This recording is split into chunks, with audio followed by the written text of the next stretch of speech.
அப்படி ஒரு opening bit அரண்டு போனார்கள் எதிரே அமர்ந்திருந்தவர்கள். இந்த பாடலுக்கு இளையராஜா மிட்டமைத்துக் கொண்டிருக்கும் பொழுது முதலில் அசந்து போனது பஞ்சவர்ணாசலம்.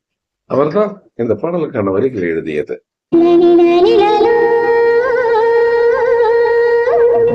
கவிஞர் வாலி எல்லாம் ரொம்ப பீக்ல இருந்த நேரம் 76 தானே. ஒருவேளை இந்த டியூனை அவர்கிட்ட போட்டு காட்டிருந்தாலுமே கூட, என்னப்பா அதை புதுசா டியூன் போடுறவனை கொண்டு வந்து பாட்டு எழுத சொல்றீங்க என்று வாலி கூட நொந்து இருந்திருக்கலாம். ஆனால் பஞ்ச அருணாசலம் ஒரு தேர்ந்த கவிஞரை போல அடுத்தடுத்து எழுதினாராம்.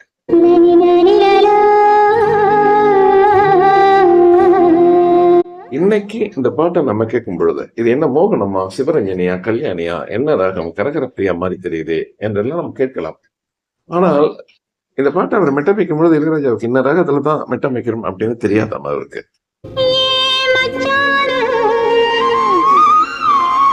ஹலோ, என்ன சொல்றீங்க நீங்க? என்ன வருடக்கணக்கில் வந்து இசை கச்சேரி பண்ணிருக்கிறாரு அப்படிங்கிறீங்க, ஜி.கே. வெங்கடேஷ் போய் ட்ரெயின் அப் ஆயிருக்காருங்கிறீங்க, அதோடு இல்லாம தன்ராஜ் மாஸ்டர்கிட்ட போய் வெஸ்டர்ன் கத்துருக்காருங்கிறீங்க. அவருக்கு என்ன ராகம்னு தெரியாம இருக்குமா என்ன? அது தெரியாதுங்க. அவருக்கு தெரியுமா தெரியாதுங்கிறது தெரியாது. அவர் எஸ்பிபி மாதிரி தாங்க. எஸ்பிபி பாட வந்து எத்தனையோ பாட்டு தான் பாடினாரு. அவருக்கு என்ன, அவர் வந்து கிளாசிக்கல் மியூசிக் கத்துக்கிட்ட வந்தாரு. அது மாதிரி தான் இளையராஜா.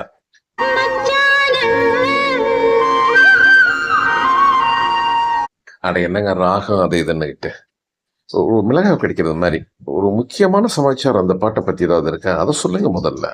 நிச்சயமா இருக்குது. இந்த பாட்டை யாரை வச்சு பாடணும் அப்படின்னு இளையராஜா கனவு கண்டாருன்னா எல்லாரீஸ்வரியே. சொல்ல போனா அவங்களுடைய வாய்ஸை ஒரு மென்ஷன் பண்ணி தான், அவர் மீன் பண்ணி தான் அந்த டியூன் கூட ஒரு போட்டு இருந்திருக்கிறாரு.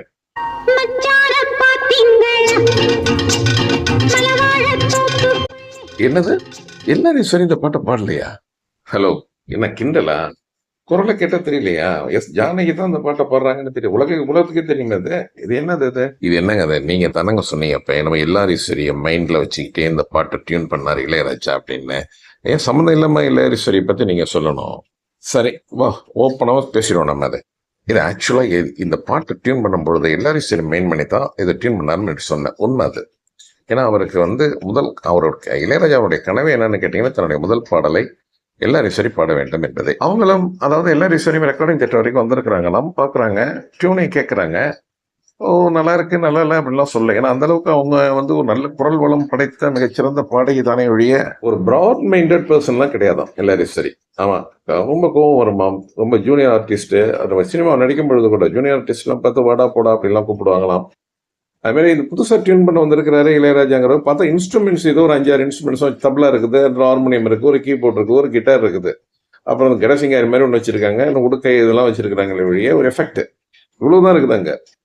இதை பார்த்துட்டு அவங்க என்ன கேட்குறாங்க அப்படிங்கிற ஒரு செய்தி அப்படின்னு கேட்டிங்கன்னா, இது என்னப்பா அது சுச்சுவேஷன் சரியில்லையே, நான் சரியா வருமானப்பான்னா அப்படின்னு அவங்க தயங்கினதாக ஒரு செய்தி. அப்படின்லாம் என்னங்க செய்திகள்லாம் ஏதோ சும்மா ஒரு உருட்டலா அல்லது இது மாதிரி பத்திரிகைலாம் செய்தி வந்ததா? எஸ் அந்த காலத்தில் வந்தது அது. பஞ்சவர்ணாசலம் முத்துராமன் அவர்கிட்ட மாதிரி. ஏன்னா முத்துராமன் அவருக்கும் இந்த படத்துக்கு சம்மந்தம் இல்லை. இருந்தாலும் ஒரு முக்கியமான செய்தி என்னன்னு கேட்டிங்கன்னா, அவங்க எல்லாம் ஒரு முடிவு எடுத்துட்டாங்கன்னா மாற்றிக்க மாட்டாங்க. இவர் தான் மியூசிக் டைரக்டர், இவனுக்கு வாக்கு கொடுத்துட்டோம், இவர் தான் மியூசிக் பண்ண போறாரு, ரெக்கார்டிங் பண்ண போறாரு. அது மாதிரி நிறைய 6-7 டியூன்ஸ் கேட்டாங்க. பஞ்சவர்ணாசலம் எல்லா டியூனையும் கேட்டார். அவரு ஒரு இசை ஞானம் உள்ளவர் பஞ்சவர்ணாசலம்.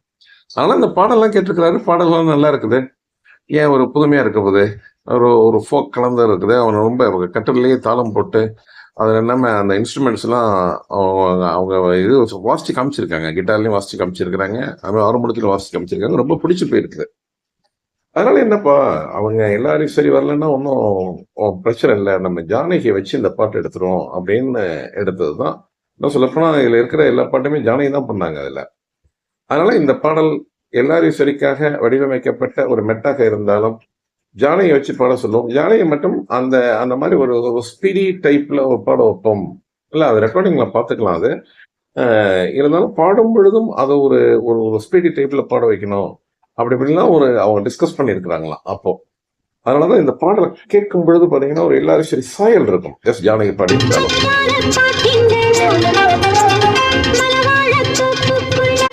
சரிங்க சார், இந்த ராகத்தை பத்தி எதோ சொன்னீங்கல்ல, இந்த சிவரஞ்சனியா என்னென்னமோ சொன்னீங்க, ஒரு 3-4 ராகம். இது எந்த ராகத்துல இந்த பாடல் அப்படின்னு நான் கூட தான் டைவர்ட் பண்ணி வேற எங்கேயும் கொண்டு போயிட்டேன். நீங்க இப்ப சொல்லுங்களேன், அது என்ன ராகம் இது?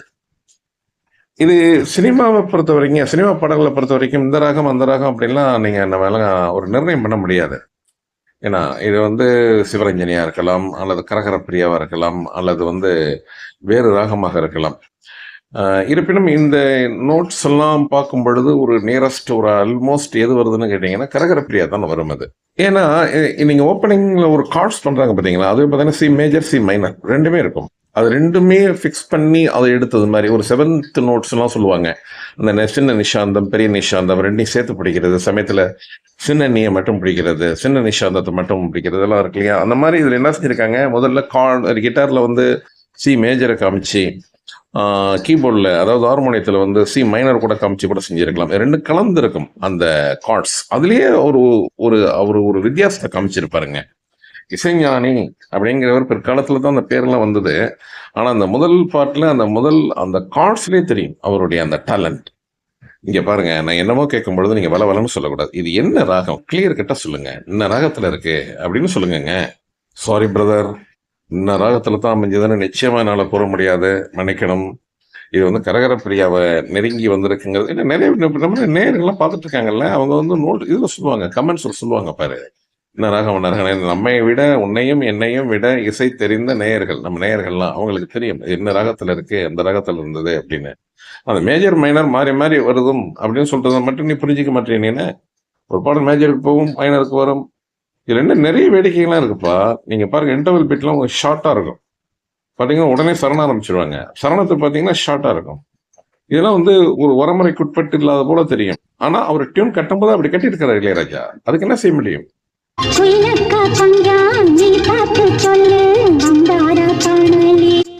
சார் மன்னிக்கணும், இடையில நான் ஒரு கொஸ்டின் கேட்டுக்கிறேன். அதாவது இது வந்து இப்போ பாருங்க, இந்த பல்லவி முடிஞ்சுட்டு இன்னும் கொஞ்சம் சின்ன ஃப்ரேஸ் தான் இருக்குது. அதுக்கப்புறம் இன்டர்வல் பீட் வரப்போகுது, அப்புறம் சரணம் ஆரம்பிக்க போகிறோம். இருக்கட்டும். இப்போ எனக்கு ஒரு கொஸ்டின், ஜானகி பீக்ல இருந்திருக்கணுமே, அவங்க பாட வரும்பொழுது உடனே வந்து பாட வந்துட்டாங்களா? Didn't she hesitate to sing the song? Never. இல்லை. காரணம் அந்த யூனிட், அன்னைக்கு யூனிட்னே சொல்லிக்கோமே. செல்வராஜ் இருக்காரு, அவர் தான் கதை எழுதினது. அவர்லாம் அந்த அன்னக்கிளி படம் வர்றதுக்கு முன்னாடியே நிறைய பிரபலமான படங்கள்லாம் ஒரு கதையெல்லாம் எழுதி ஒரு பிரபலமானவர். சஞ்சு அருணாசலம் அப்படிங்கிறவங்க ஒரு லாங் டர்ம் ஏரா அவங்க சினிமாவில். அவங்க தாத்தா காலத்திலேருந்து, அவங்க அப்பா காலத்திலேருந்து சினிமாவில் இருந்ததுனால அவங்கெல்லாம் சொன்னால் நிச்சயமாக கேட்பாங்க. அதுவும் ஜானகி அப்படிங்கிற ஒரு க்ளோஸ் யாருக்கு, சஞ்சு அருணாசலம் அவர்களுக்கு. நான் புதுசாக அந்த மாதிரி ஒரு பையனை நாங்கள் இந்த மாதிரி மியூசிக் பண்ண வைக்கிறோம், நீ வந்து பாடணுமா, நான் ஒரு சின்ன சொன்னா கூட போதும், ரெக்கமெண்டேஷன் தான். அவங்க ஹெசிடேட் பண்ணல. Yes, Janaki did not hesitate to sing overall songs in this film. இன்னும் சொல்ல போனாப்பா, ஒரு நம்ம வி குட் ப்ரெடிக்ட், அவங்க கூட ஒரு பிளசன்ட் மூடோட தான் இந்த பாடலாம் பாடி இருக்கணும். அதனால தான் டெலிவரி நல்லா வந்திருக்கு பாருங்க. ரொம்ப ஒரு தயங்கிட்டு அப்படி எல்லாம் பாடியிருந்தாங்கன்னா இந்த அளவுக்கு ஒரு இதெல்லாம் கிடைக்காது. ரொம்ப அனுபவிச்சு பாடியிருக்காங்க, அணுக்கெல்லாம் கரெக்டா செஞ்சிருக்காங்க. அவன் தேர்ந்த மிக பெரிய பாடகி இருந்தாலும் கூட புதுசாக ஒரு மியூசிக் டைரக்டர் நம்ம பாட வர்றோமே, இதை சரியா பாட முடியுமா, என்ன அப்படின்னு கட்டியிருக்காங்களே அப்படின்லாம் அவங்க டிகிரேட் பண்ணவே இல்லை இளையராஜாவை. அதனால தான் நான் பிறகு சொல்ல போறேன். அதெல்லாம் இளையராஜா இறுதி வரை எஸ் ஜானகியை மறக்காமல் இருந்ததுக்கு முக்கியமான காரணமே தான். எஸ்பிபியும் கூட, ஈவன் சுசிலாவையும் கூட, அதுக்கெல்லாம் ஒன்று பார்ப்போம், ஒரு பாடல்லையும் பார்ப்போம். அவங்க கொஞ்சம் கூட ஹெசிடேட் பண்ணல. அவங்க என்ன சொல்ல போனா சந்தோஷமா அந்த பாட்டை பாடி கொடுத்துருக்காங்க.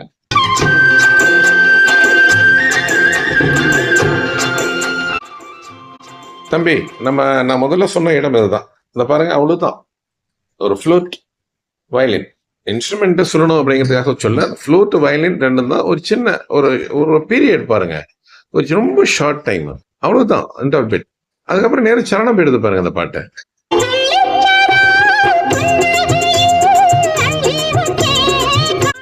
ஆமா சார், நீங்க சொன்ன பிறகுதான் தெரியுது அது.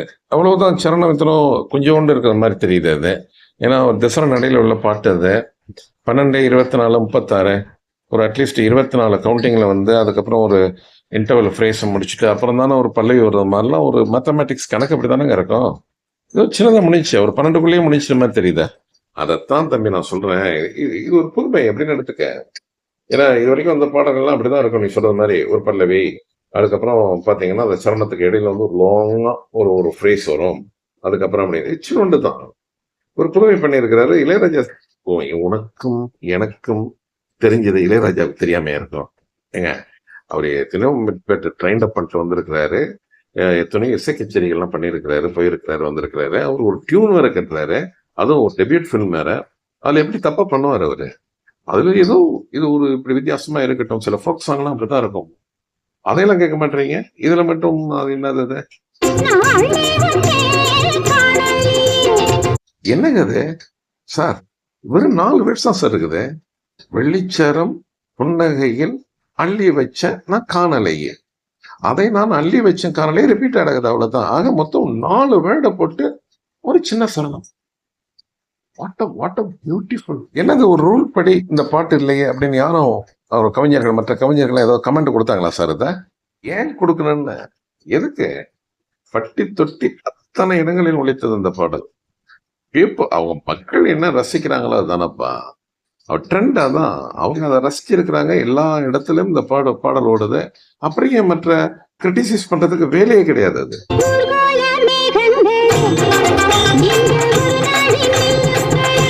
பாரு இங்க பல்லவிய, but not the same words, வேற வேர்டை போட்டு இந்த பல்லவி, அதுலயும் கூட இன்னொரு மாற்றத்தை பாருங்களேன்.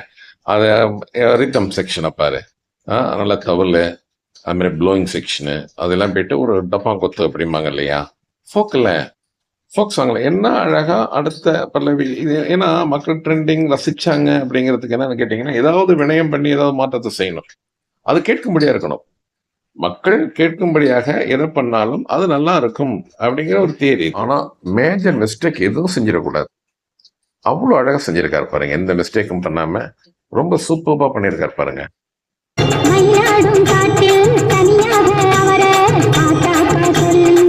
எஸ் சார், சூப்பர், நீங்க சொல்றது கரெக்ட். அது மாதிரி வேர்ட்ஸ் பாருங்களேன், அடுத்தவங்களுக்கு புரியுறது மாதிரி எளிதான வார்த்தைகள். இந்த வீடியோ போறதுக்கு முன்னாடி இந்த பாட்டை பத்தி நாங்கள் ஒரு 4-5 பேர் டிஸ்கஸ் பண்ணுவோம். ஆனால் அதை ரெக்கார்ட் பண்ணுறதா பண்ணும்பொழுது அவங்க சொன்னது என்னன்னு கேட்டீங்கன்னா, இது சபாஷ் யாரு கொடுக்கணும்னு கேட்டீங்கன்னா பஞ்சவர்ணாசனம் சாருக்கு தான் கொடுக்கணும் அப்படின்னாங்க. அவங்க ஏன் சொன்னாங்க அப்படின்னு கேட்டீங்கன்னா, ரொம்ப எளிமையான வார்த்தைகள், 4 வார்த்தைகள் 5 வார்த்தைகள். அதுவும் இதுல கூட பாருங்களேன், இப்ப நம்ம முடிச்சோம்ல இந்த சரணத்துல முடிவு பாருங்க, மயிலாடும் காற்றில் தனியாக வர பார்த்தாக்கா சொல்லுங்களேன், என் ஏக்கத்தை சொல்லுங்களேன். எவ்வளவு எளிதில் ஒரு கேட்கிறோம் புரிஞ்சுக்கணும் அப்படிங்கிற நோக்கத்தோட எழுதியிருக்காங்க பாருங்க. அதுதான் that is the secret of victory of the song. இது என்னென்ன ரிதம் செக்ஷனை பொறுத்த வரைக்கும் என்னென்ன இன்ஸ்ட்ருமெண்ட்ஸ் எல்லாம் பயன்படுத்தியிருக்காங்க அப்படின்னு விசாரிச்ச வகையில கிடைச்சது ரொம்ப ஒரு ஆச்சரியம். தப்பு அப்படின்னு ஒரு வாத்தியம் தெரியும் உங்களுக்கு, தண்டோரா மாதிரி இருக்கும் இல்லையா, ஒரு டேப் மாதிரி இருக்கும்ல, அது தவில், அதிலும் கூட மல்டிபிள் தவில், நல்ல ஒரு மீட்டு அந்த டொங்கா ரெண்டும் வந்து நன்றாக ஒரு ஒளி எழுப்பும் வடிவில் வாசிச்சது மிகப்பெரிய ஒரு விஷயம். இது இந்த தீர்மானம் கொடுக்குற இடத்துல பாருங்களேன், நிச்சயமா தபலா கபலாலாம் இல்லை, தபலாவோ டோலக்கோ மிருதங்கம் இந்த மாதிரியான அதெல்லாம் போட்டு அதெல்லாம் ஒரு ட்ரை பண்ணிக்கிட்டு ரொம்ப மண்டையை போட்டு குறைச்சிக்கல அவர் இளையராஜா. பாருங்க, நல்ல ஃபோக் இன்ஸ்ட்ருமெண்ட்ஸ் ஆஃப் ரிதம்ஸ் எடுத்துக்கிட்டாரு. ஜோரா தீர்மானத்தை தவில கொடுத்து அழகா முடிக்கிறார் பாருங்க அந்த இடத்துல.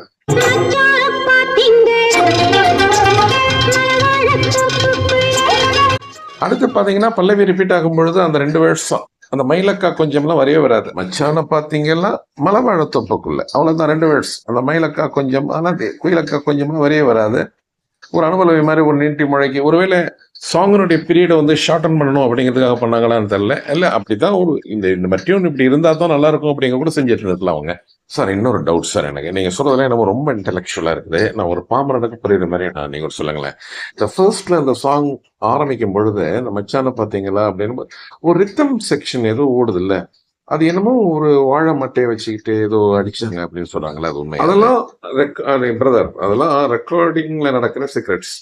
சில பாடல்களும் சொல்லுவாங்க, தொடையிலே தட்டி அந்த சவுண்டை கூட அப்படியே மைக்ரோஃபோன்ல இருந்து எடுத்து ரெக்கார்ட் பண்ண, அதெல்லாம் சொல்லுவாங்க. ஏதோ வாழை மட்டையை அப்படியே ஸ்ட்ரைட்டா கட்டி அதுல இருந்து இந்த சவுண்ட் வர வச்சாங்க அப்படிலாம் சொல்லுவாங்க. இப்போ இந்த பாட்டை இமிட்டேட் பண்ணும் பொழுது அதுக்கான ரிதம் பேட்ல இந்த சவுண்டே வந்துடுச்சு. என்ன சார் நீங்க அந்த சவுண்ட் எப்படி என்ன அப்படிங்கிற மட்டும் சொல்லுங்க சார், ரிதம் கணக்கெல்லாம் சொல்லுங்களேன். அது தம்பி நீ என்ன சொல்ற, நீங்க பிகினிங்ல பல்லவில வருதா தானே, மச்சான பாத்தீங்களா அப்படின்னு வருதா தானே, அதுலயே இத்தனை குழப்பம்? அது நீங்க ரிதம் பேட்ல சர்வசாதாரணமா வச்சுட்டு போறாங்க சொன்னல நானு. அது ஒரு சின்ன again and again, sorry from speaking தவன், ஒரு வாழை மட்டை அதை நல்லா டைட்டா கட்டி ஒரு 2 ஏதோ ஸ்டிக் வச்சு அது பண்ண உடனே அந்த சவுண்ட் அப்படியே ஒரு சிமிலரா இருந்ததுதான், அதனால அதை ரெக்கார்ட் பண்ணிட்டாங்க அப்படின்னு சொல்றாங்க. இதை போய் நின்னியா, நீ ஏவிஎம் தேட்டருக்கு போனியா, பிரசாத் ஸ்டுடியோக்கு போனியா, நேரில் பார்த்தியா அப்படிலாம் கேட்கக்கூடாது. எதையுமே நம்ம வந்து ஒரு செய்தி வாயிலாக சில பேர் பல பேர் சொல்றது, அந்த இடத்துல இருக்கிறது, அந்த என்ன நமக்கு ஒரு பெருமை என்னன்னு கேட்டீங்கன்னா, இதுல அந்த சம்பந்தப்பட்டவங்களோட பழகும் ஒரு வாய்ப்பு நமக்கு. அவங்க சொல்றதுதான் நம்ம சொல்றோம், நம்ம அவ்வளவுதான்.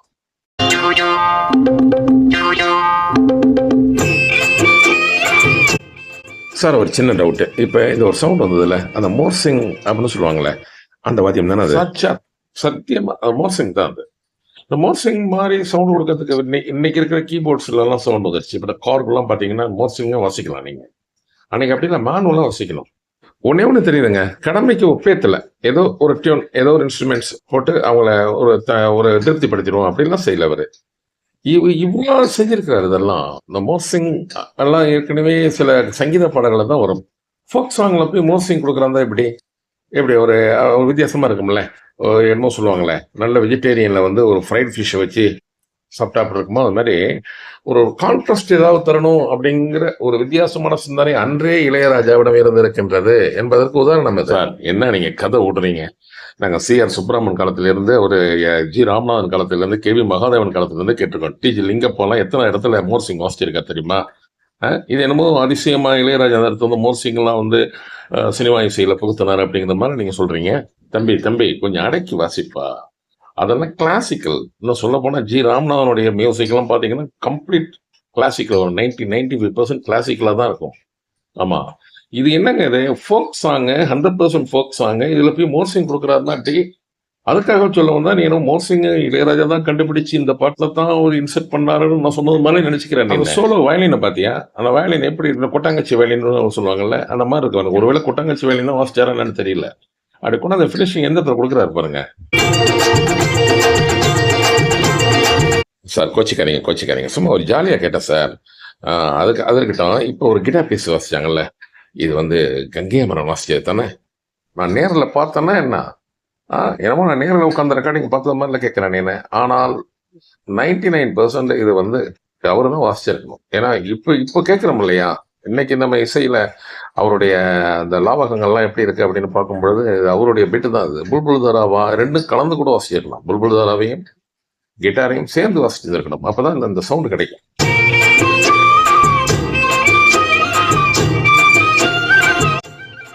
தம்பி, நிறைய கேள்விகள் கேட்டு அடிச்சு கொண்டே இருந்தாயே, இந்த சவுண்டை பத்தி ஒன்னும் கேட்கல. நீ என்ன வயலினா ஃப்ளூட்டா என்னன்னு தெரியுதா உனக்கு? வயலினும் ஃப்ளூட்டும் சார், அது நல்லா தெரியுது எனக்கு. அது ஃப்ளூட்டு கூட ஏதோ மேனுவல் ஃப்ளூட்டு மாதிரி தெரியல. அதெல்லாம் மேனுவல் ஃப்ளூட்டு தான். அவ்வளவு அழகா வாசிச்சிருக்காங்க, வேற ஒண்ணும் இல்லை. அது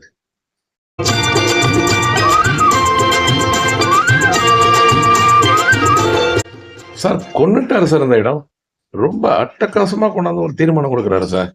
இது என்னென்ன இன்ஸ்ட்ருமெண்ட் சார்? இதுல டெக்னிக்கலா சொல்லணும்னா தம்பி, ஸ்ட்ரிங்ஸ், ப்ளோயிங் செக்ஷனு, அதோட இல்லாம போ செக்ஷன், BOW, வயலின் போ செக்ஷன்ல ஸ்ட்ரிங்ஸ் வந்து கிட்டார் அண்ட் புல்புல் தாரா ரெண்டு வாசிச்சிருக்காங்க. ஃப்ளூட் மூணையும் கலந்து அப்படி கொண்டாந்து ஒரு என்ன அழகான ஒரு தீர்மானம் நீ சொல்றது மாதிரி. சூப்பர் இல்ல சார்? இந்த பாட்டுல இவ்வளவு விஷயம் இருக்குன்னு எனக்கு தெரியல சார். அப்புறம் என்ன சும்மாவா ஹிட் ஆனிச்சு இந்த பாட்டு? அது ஒரு பக்கம் இருக்கட்டும். இப்ப சரணம் போட்டிருப்பாரு பாரு. முதல்ல ஒரு சரணம் கேட்டீங்கள, அது வேற. இப்ப இந்த சரணத்தை பாரு, நோட்ஸே வேறப்பா. தன்ன தரதாரே தான தரதன்னா, தன்ன தரதாரே தான தரதன்னா.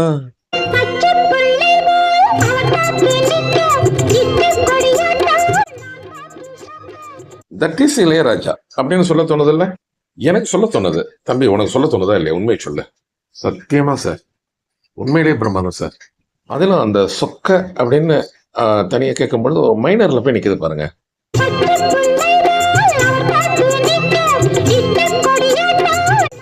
டியூரேஷனை மெயின்டைன் பண்ணுங்கிறதுனால எதையுமே ரிப்பீட்டே பண்ணல அதுல. ஆனா இந்த இடம் மட்டும் ரிப்பீட் ஆகுது பாருங்க. இந்த சரணத்துடைய முதலிடம் மட்டும் ரிப்பீட் ஆகுது பார்த்தீங்களா? அதான் இப்போ அழகு, இந்த சாங்கனுடைய அழகே அந்த இடம். ஏன்னா அது அழகா இருக்கிறதுனால அதை ரிப்பீட் பண்ணியிருக்காரு சார். அது மட்டும் இல்லை சார், அப்பதான் சார் கணக்கு உட்காரும். அங்கதான் சார் போய் உட்காருது. அந்த இடத்துல தான் போய் ஃபினிஷிங் ஆகுது பாருங்க. அது ரிப்பீட் கொடுத்தாக்கணும். ரிப்பீட் கொடுத்தா தான் அந்த இடத்துல போய் உட்காருது அது. சரி, என்ன எக்ஸ்டெண்ட் பண்றாருன்னு பார்ப்போம். கொஞ்சம் நேரம் பார்ப்போம்.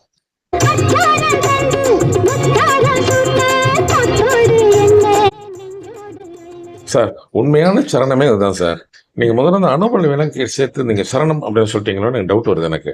இல்லப்பா அது அனுபல்லவின்னு சொல்ல முடியாது. அது அனுபல்லவின்னா பல்லவி நீட்டி அந்த பல்லவியில மடிச்சு இன்னொரு அதே ஸ்வரங்கள்லயே தனியா வேற போயிட்டு உட்கார்ந்து அதுக்கப்புறம் ஃப்ரேஸ் கொடுத்தாலும் அனுபல்லவின்னு சொல்ல முடியாது. அது எப்படி சரணம் மாதிரி தானே போனிச்சு அது. இல்ல அது ஒரு சரணம், மினி சரணம்னு வச்சுக்குவோம், இது பெரிய சரணம்னு வச்சுக்குவோம். சார் என்ன சார் நீங்க பிணாத்துறீங்க? நம்ம வச்சுக்கிறது அப்படி. அது மினி சரணம், அது பெரிய சரணம்லாம் எப்படி சொல்ல முடியும்? நம்ம பாட்டோடைய ஸ்டான்ஸ் அப்படிதான்ப்பா இருக்கு. இது பாரு, நம்ம முன்னாடியே சொன்னல, இந்த சரணத்தை பார்த்தியா? சரணத்தோட நோட்ஸை பார்த்தியா? ஸ்வரங்களே வேற மாதிரி வந்தது இல்லையா? இது இப்ப இன்னொரு சரணம் இருக்குது இல்ல, இது 3 சரணம் உள்ள பாட்டு. அடுத்த சரணத்துல பாரு என்ன வேடிக்கை பண்ணியிருக்காருன்னு இப்படி பாருப்ப. கொஞ்சம் இரு, அடுத்தது கேட்போம். நம்ம என்ன என்ன என்ன போட்டிருக்காருன்னு கேட்போம்ப்பா, கொஞ்சம் பொறுமையா இரு. ஆமா சார், ஃபினிஷ் ஆயிடுச்சு சார். அப்ப திருப்பி பல்லவி போகுது, அப்படிதானுங்களே சார்? இடையில இன்னொரு செய்தி அவங்ககிட்ட நான் சொல்லிக்கணும். கொஞ்சம் கோவப்பட மாட்டீங்கல்ல? சொல்லுப்பா, என்ன சொல்லு. நீங்க வந்து பொதுவாக உங்க சேனல்ல வர்ற இந்த மாதிரியான டியூப்ல வர்றது எல்லாமே சார், நீங்க பாட்டை கொஞ்சம் கொஞ்சமா கட் பண்ணிட்டு திருப்பி நிறைய நீங்க பேசுறீங்க அப்படின்னு சொல்றாங்க சார். நீங்க தயவு செஞ்சு அதை என்னன்னு விளக்கம் சொல்லி ஆகணும். எனக்குமே ஒரு டவுட் இருந்தது எனக்கு. நீங்க சொல்லுங்க நீங்க எனக்கு. தம்பி, இது வந்து சாங்ஸை மட்டும் கவனிக்கிறதுக்கான வீடியோ கிடையாது, நிச்சயமா நல்லா புரிஞ்சுக்கணும். இது ஒரு ரிவ்யூ. இன்னொன்று என்னன்னு கேட்டீங்கன்னா, ஒரு பாட்டை வந்து ஃபுல்லா நம்ம ஒரு குறிப்பிட்ட நாளைக்கு மேலே போட்டீங்கன்னா ஒரு காப்பிரைட்ஸ் கிளைம்லாம் வந்துடும். இதெல்லாம் உங்களுக்கு தெரியாது. இது நேயர்கள், அது தொடர்ந்து டியூப்ல பார்க்குற நேயர்களுக்கு தெரியும் இது. இல்லை யூடியூப் கிரியேட்டர்ஸ்லாம் இருக்காங்க பார்த்தீங்களா, அவங்களுக்கு தெரியும் இது. இதில் அந்த மாதிரியான இக்கட்டெல்லாம் இருக்குப்பா. இது ரிவ்யூ. நீங்கள் வந்து யூ ஹாவ் டு பி வாட்சிங் this video that you are வாட்சிங் as a review video, that's all. This video is not only for songs. அதை முதல்ல நீங்கள் புரிஞ்சுக்கணும், நேயர்களும் புரிஞ்சுக்கணும். சரியா? நீ கேட்கறத வச்சு நான் நேயர்களுக்கும் சொல்லிட்டேன், உனக்கும் சொல்லிட்டேன். திருப்பி நீ கேள்வி கேட்டுட்டு இருக்கக்கூடாது நீங்க. சரியா? அடுத்து பார்ப்போம், அடுத்து போவோம். கொஞ்சம் இருப்ப பாட்டை என்ன நான் கேட்க விட மாட்டேங்கிறேன், நீ கேட்க விட மாட்டேங்க பாட்டை. அடுத்து என்ன செஞ்சிருக்காருன்னு பார்ப்போம். இது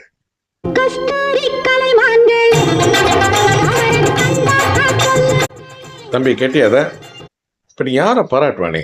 நீ லிரிக்ஸிஸ்ட நீ பாராட்டுவியா? நீ கம்போஸ் பண்ணாரு இளையராஜாவை பாராட்டுவியா அல்லது பஞ்சவர்ணாசலத்தை பாராட்டுவியா? நீ சார் எனக்கு என்ன கேட்குறீங்கன்னு புரியல சார். எனக்கு இந்த இடம் திருப்பி பல்லவி தானப்பா ஸ்டார்ட் ஆகுது. மச்சான பார்த்தீங்க எல்லாம் மலவாழ தொப்புக்கள்ல, நல்லா பாரு. ரைட்டா? அளவு அதான். இங்க பாரு, கஸ்தூரி கலைமான்களே அவரை பார்த்தாக்கா வர சொல்லுங்க. இது என்னது? எப்படி அதை அடுத்த லிரிக்ஸிஸ்ட் வந்து என்ன செய்யறா? புது வார்த்தைகளை போடுறாரு.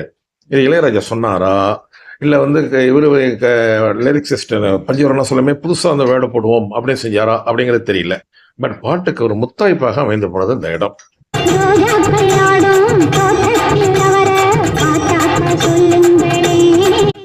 இல்ல பல்லவிக்கு வந்து நீங்க புது வரிகளை போடுங்க அப்படின்ட்டு இளையராஜா சொன்னாரா சொல்லலையா அப்படின்னு தெரியாது. ஆனா பஞ்சவர்ணாசலம் புது வேர்ட்ஸ் போட்டிருக்காரு. அழகு சேர்ந்தது இல்லை. இவர் சொன்னதுனால தான் பஞ்சவர்ணாசலம் சார் எழுதினார் அப்படிங்கிறத ஏன் நம்ம ஆராய்ச்சி பண்ணிக்கிட்டு? பாட்டு பக்காவா போனிச்சு பார்த்தீங்களா? இருந்தாலும் அந்த பல்லவியினுடைய அந்த ஒரிஜினல் வேர்ட்ஸும் கண்டினியூ ஆகும். மச்சான பார்த்தீங்களா அப்படிங்கிறதும் கண்டினியூ ஆகிறது மாதிரி அதுல சேர்த்து அதுல கொண்டு போயிட்டு இணைச்சு அந்த பாட்டை ஒரு புதுசா பல்லவி போட்டது மாதிரி இருக்கும் பாருங்க இந்த இடம்.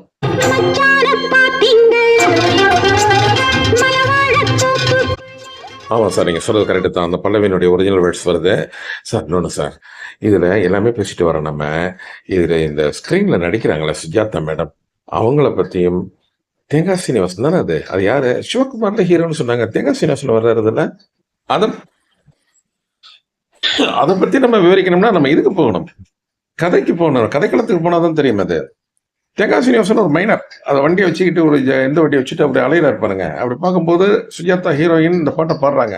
அவர் நினைச்சுக்கிறாரு என்னமோ தன்னை பத்தி தான் ஏதோ இந்த அம்மா பாடுது அப்படிங்கிற மாதிரி நினைச்சுக்கிறாரு அவரு. இந்த அம்மா யாரும் நினைச்சு பாருன்னா ஹீரோ நினைச்சு பாடிட்டு இருக்குது சுஜாதா. இவங்க வந்து இவங்களுக்கு ஃபர்ஸ்ட் ஃபிலிம் கிடையாது. இவங்க ஏற்கனவே படம் நடிச்சிருக்காங்க. இருந்தாலும் இந்த படத்துல தான் இவங்களுக்கு வந்து மிகப்பெரிய பேரும் புகழும் வந்தது அப்படின்னு சொல்றாங்க. அதுல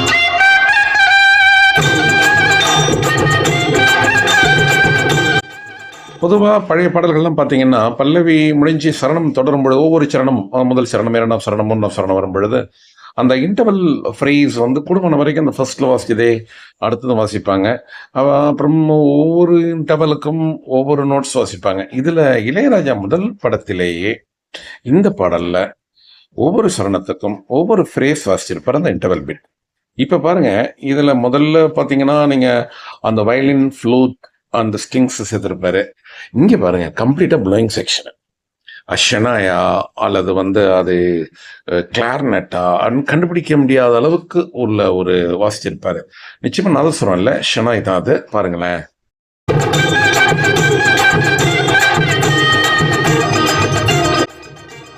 சார் ஷெனாய் வேற நாதஸ்வரம் வேற அப்படிதானுங்களே? ஷெனாய் சவுத் இந்தியன் இன்ஸ்ட்ருமெண்ட், நாதஸ்வரம் அப்படிம்பாங்க. அது வந்து ஒரு ஒரு விதமான இயற்கையான ஒரு சப்தத்தை தரும். ஷெனாய் அப்படிங்கிற ஒரு சிந்தடைஸ்டு சவுண்டு தரும். வேற ஒன்றும் இல்லை. ஷெனாய் ஷார்ட் அண்ட் கொஞ்சம் ஷார்ட்டாக இருக்கும். நாதஸ்வரம் கொஞ்சம் லெங்க்த்தாக இருக்கும். அது வேற ஒன்றும் வித்தியாசம் இல்லை. சப்தத்தை நல்லா கூர்ந்து கவனிச்சாதான் தெரியும் ஷெனாய் சவுண்டு இது நாதஸ்வர சவுண்டு அப்படின்னு நல்லா வித்தியாசப்படுத்தலாம். இருப்பினும் நாதஸ்வரத்துக்கு வந்து இங்கிலீஷ் வேர்ட்ஸ் என்ன டெர்மினாலஜி என்னன்னா ஷெனாய் அப்படிங்கிறாங்க.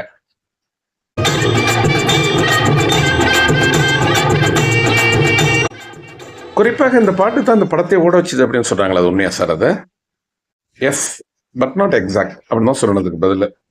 என்ன கேட்டீங்கன்னா, படம் கதை களத்தை வச்சு கதையை பார்த்துட்டு இந்த படத்தை மக்கள் வந்து பார்த்தாங்க அப்படிங்கிறத விட இதனுடைய பாடல்கள் வந்து அங்கங்க ஒளிபரப்புவதை பார்த்து விட்டு ஏன்னா இவ்வளோ சூப்பராக இருக்க சாங் எல்லாம் வந்து கம்ப்ளீட்லி டிஃப்ரெண்ட், இந்த படத்தை போய் பார்ப்போமே அப்படின்னு தான் நிறைய பேர் வந்து அந்த படத்தை பார்த்தாங்க அப்படிங்கிறதுனால சொல்றது. அது அதான் ஒரு படம் ரிலீஸ் ஆன கையோடு இந்த படம் போகல அப்படிங்கிறது மட்டும் உண்மை. அந்த மாதிரி நிறைய படங்கள் தமிழ்ல ஒருதலை ராகம் கூட அப்படித்தான் box of hit because of songs அப்படின்னு சொல்லுவாங்க. இந்த படத்தை ஆரம்பத்திலே சொல்லுவாங்க.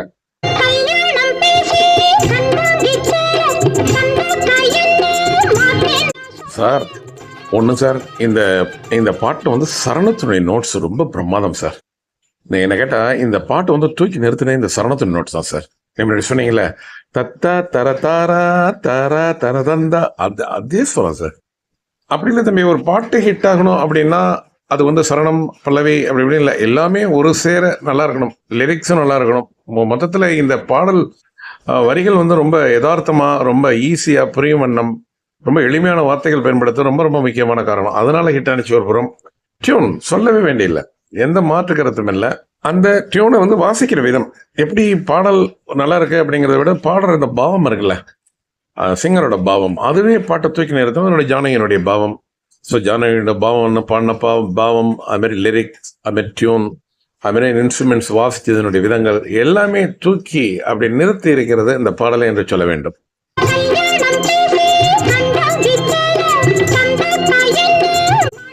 சிவரஞ்சனி ராகத்தை தொட்டு வருது அப்படின்னு என்னுடைய ஓட்டி நீங்க சொன்னோம்ல சார். ஒருவேளை இந்த இடம் சிவரஞ்சனி, எஸ் சிவரஞ்சனி சாயலில் கொஞ்சம் இந்த இடம், இந்த 2 சரணமும் செல்லும், சிவரஞ்சனுடைய சாயலில் செல்லும். நேர்கள் பார்த்துட்டு இருக்காங்க இல்லையா, அவங்க கூட அதை கமெண்ட் பண்ணுவாங்க பாருங்க. ஏன்னா நான் முன்னாடி சொன்னது மாதிரி அடிக்கடி ரிப்பீட் ஆகுது நான் சொல்றது. ஸ்வரங்கள் தெரிந்த ராகம் தெரிந்த நேர்கள் நிறைய பேர் இருக்கிறாங்க. நிச்சயமா இது நமக்கு வந்து கமெண்ட் பண்ணுவாங்க.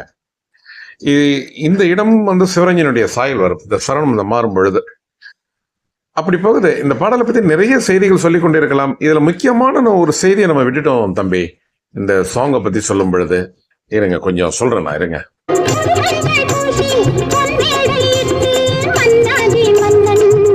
இந்த பாடல் எங்க பதிவு செய்யப்பட்டது அதான கேள்வி. அதாவது 1-2 ஸ்டுடியோங்க, either Prasad studio or AVM studio, 2ல ஏதோ ஒரு இடத்துல தான் பதிவு செய்யப்பட்டிருக்கோம். இன்னும் இது வந்து ஒரு ஃபார்மலி ஒரு நோட்ஸ்லாம் இல்லை, நோட்ஸ் மீன்ஸ் ரெக்கார்டெல்லாம் இல்லை. இது எங்கே பதிவு செய்யப்பட்டது அப்படிங்கிறது விசாரித்த வகையில் சொல்கிறாங்க. அந்த கட்டத்துல எல்லாம் வந்து ஏவிஎம்ல தான் பதிவு செஞ்சாங்க. ஆனால் ஒரு சில பாடல்கள் அன்னைக்கிடையில் மட்டும் பதிவு செய்யும் பொழுது ஏதோ ஒரு ரெக்கார்டிங் பண்ணி கொண்டிருக்கும் பொழுது ஒரு மின்தடை ஏற்பட்டதனால் ஸ்டுடியோ மாற்றினாங்க. அவர் 2 பாடல் மட்டும் பிரசா ஸ்டுடியோவில் பதிவு செஞ்சுருக்காங்க. அது எந்த பாடல் என்று தெரியவில்லை. பொதுவாக மச்சான பார்த்தீங்களா என்கிட்ட நான் இப்பொழுது இந்த வீடியோவில் வந்து இந்த த்ரெட்ல ஹீரோவாக இருக்கிற பாட்டு எதுன்னு கேட்டீங்கன்னா மச்சான பார்த்தீங்களா தானே, அந்த பாடல் வந்து ஏவிஎம் ஸ்டுடியோவில் தான் பதிவு செய்யப்பட்டது என்று பரவலாக கூறப்படுகிறது. பல்லவி பார்த்தீங்களா, லிரிக்ஸில் வந்து எத்தனை வேர்ட்ஸ்ன்னு பாருங்க. இது தலைவாழை இலை போடுங்க, மச்சான பார்த்தீங்களா, அதே சொந்தம் தான், அதே கணக்கு.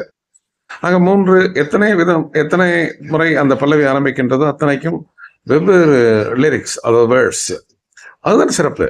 அது வேற எந்த நிறைய பாடல்கள் இருக்கு அந்த மாதிரிலாம் தெரியல. ஆனா இந்த பாடல்ல வந்து ஒரு 4 இடத்துல பல்லவி ஆரம்பிக்கிறதுனா 4மே 4 வேர்ட்ஸன், அதாவது வேர்ட்ஸை சொல்லணும். லிரிக்ஸ் வந்து இருக்கிறது வந்து அநேகமாக இந்த பாடலாகத்தான் இருக்கக்கூடும். சார் நீங்கள் ஒரு முக்கியமான சங்கதியை விட்டுட்டீங்க சார். நீங்கள் முதல்ல கூட விட்டுட்டேன்னு சொன்னீங்களே, நீங்கள் அதை தான் சொல்லுவீங்கன்னு நினச்சி அதை விட்டுட்டு வேற ஏதோ சொல்கிறீங்க. இந்த திரைப்படத்தினுடைய டைரக்டர்ஸ் அவங்கள பற்றி நீங்கள் சொல்லல. நீங்கள் தேங்க்யூ ஃபார் யுவர் ரிமைண்டர். ஆமாம் தம்பி. தேவராஜ் மோகன் அப்படிங்கிற இரட்டையர்கள் மிகச்சிறந்த இயக்குனர்கள். அன்னக்கிளி, செல்வராஜ் எழுதிய கதைகள். செல்வராஜ் அவர்கள் எந்த கதை எழுதினாலுமே இயக்குவர்கள் யாருன்னு கேட்டீங்கன்னா தேவராஜ் மோகன் ஆகிய இரட்டையர்கள் தான். அதில் தேவராஜ் ரொம்ப கிரியேட்டிவ். ஆமாம், மோகன் வந்து அட்மினிஸ்ட்ரேட்டிவ், ரொம்ப பக்காவாக செய்வாராம். ரொம்ப கிரியேட்டிவாக செயல்பட்டது தேவராஜ் தான் என்பது ஒரு செய்தி. இவர்கள் இருவரும் இயக்கிய நிறைய திரைப்படங்கள் மிகவும் அழகாக ஓடி இருக்கின்றன. உதாரணம், ரோசாப்பு ரவிக்கைக்காரன் என்ற ஒரு படம், ஒரு வெள்ளாடு வேங்கையாகிறது அப்படிங்கிற ஒரு படம். இவங்களுடைய இந்த தேவராஜ் மோகன் இயக்கும் படங்கள் எல்லாமே பார்த்தீங்கன்னா ஒரு கிண்டா டிஃப்ரெண்ட் டைப் ஆஃப் ஸ்டோரியா இருக்கும், ரொம்ப ஒரு கான்ட்ராஸ்டா இருக்கும். அதனால தான் இவங்க செல்வராஜுடன் ஒரு கெமிஸ்ட்ரி ஒர்க் அவுட் ஆகும். இளையராஜாவும் சேர்ந்து கொண்டார் இந்த படத்தில், அது ஒரு முக்கிய செய்தி. அடுத்து பஞ்சு அருணாசலம் அவர்களுடைய ஆசீர்வாதம் இவங்களுக்கு எப்பயுமே இருக்கும். சொல்லப்போனால் அன்னக்கிளி செல்வராஜ் கதை எழுதி தேவராஜ் மோகன் இயக்குனர்னா அதுல பஞ்சு அருணாசலம் அவர்களுடைய கைவண்ணம் இல்லாமல் இருக்காது. நன்றி நேயர்களே, மிக அற்புதமான ஒரு நிகழ்ச்சியில சந்தித்தோம். மிக ஒரு சூப்பரான பாட்டு, மச்சான பார்த்தீங்களா அப்படிங்கிற பாட்டு யாருமே கேட்காம இருந்திருக்க மாட்டாங்க. அந்த பாடலை பற்றி ஒரு சின்ன ரிவ்யூ. உங்களுடைய மேலான கமெண்ட்ஸ் நீங்க தெரிவிக்கணும். நீங்க அதாவது கமெண்ட் பாக்ஸில் தெரிவிக்கலாம், அல்லது இமெயில் மூலமாகவும் மின்னஞ்சல் மூலமாகவும் தெரிவிக்கலாம். என்றெல்லாம் கூறி உங்கள் அனைவருக்கும் அன்பு வணக்கம் கூறி விடைபெற்றுக் கொள்வது உங்கள் மகேந்திரன் குளோபல் டிவியில் இருந்து. நன்றி, வணக்கம்.